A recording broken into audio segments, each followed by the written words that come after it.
ես հասկանում եմ, որ ամեն ինչ մեծականակ փող է ծախսվում դրսից, փող է գալիս դրսից,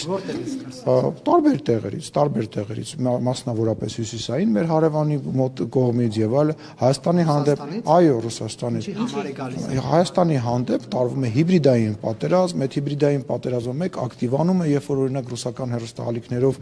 բազմաթիվ անգամ տարբեր մեկնաբաններ, հաճախ նաև ցավոք սրտի հերու հայկական ազգանունների նշմարում ունեցող ազգանուն ունեցող մարդկանցով փորձում են Հայաստանի Հանրապետությունում իշխանություն փոխեն, միտինգների անոնսներ են անում եւ այլ դա ասեմ, ես զգուշացնեմ, տեղեկացնեմ, կհիշեք հետո խոսքերս, դա 2026 թվականին ել ավելի ակտիվանալու, նույնիսկ չեմ վախենում այդ բանը բարձրաձայն ասելուց, դա հակառակ ազդեցություն է ունենալու եւ ձեր ասած ենթադրենք X քանակի վարկանիշը, որը որ ունի գործող իշխանությունը, կրկնապատկելու է եւ մենք շնորհակալ ենք դրա համար։ Կողմից հեղաշրջման վտանգներ տեսնում եք Հայաստանում, թե ոչ, պարոն Սիմոնյան։ Ես որևիցե մեկի կողմից հեղաշրջման վտանգ չեմ տեսնում, որովհետեւ ես վստահում եմ Հայաստանի Հանրապետության ժողովրդին։ Ու սա իմ համար ուղղակի խոսքեր չեն, ես դա կարող եմ ասել հենվելով փորձի վրա, որովհետեւ 2021 թվականից սկսած պատերազմի ավարտի օրվանից սկսված եւ երևի պատերազմի օրվանից սկսված Հայաստանի Հանրապետությունում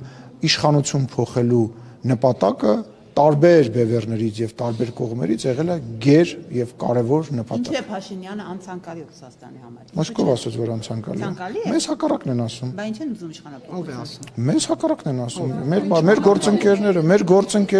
Մեր գործընկերները, մեզ հակառակն են ասում։ Իսկ այդ Ռուսաստանից Ես չգիտեմ, ես պատասխանը չեմ տալիս։ Ես ասում եմ, մեզ հակառակն են ասում։ Եթե հակառակն Եվ են ասում իշխանապետությամբ։ Դե որովհետև տեսեք, նախ եւ առաջ շատ վատ օրինակ է պոստսովետական տարածքում ընտրված իշխանություն ունենալու տարբերակը։ Նման նախադեպերը շատ քիչ են, հա, պոստսովետական տարածքում եւ դա վատ օրինակ է։ Երկրորդը Հայաստանի Հանրապետությունը պատմական իրադարձությունների բերումով իր պետականության եւ իր անկախության աստիճանը բարձրացնելու ուղղությամբ հստակ քայլեր է անում եւ այդ բարձրացումը բնական է ոչ բոլորին է դուր գալիս, որտեղ Հայաստանը պետք է լինի միշտ կախված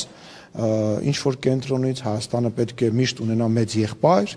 որևիցե դեմքով Հայաստանը պետք է միշտ նայի, այդքան էլ ճիշտ։ Հայաստանը միշտ պետք է նայի եւ մտածի, որ եթե օրինակ այդ մեծ եղբայրը կամ այդ մեծ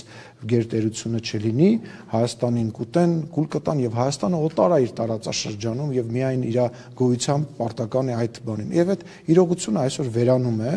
փառք Աստծո մեր ժողովուրդը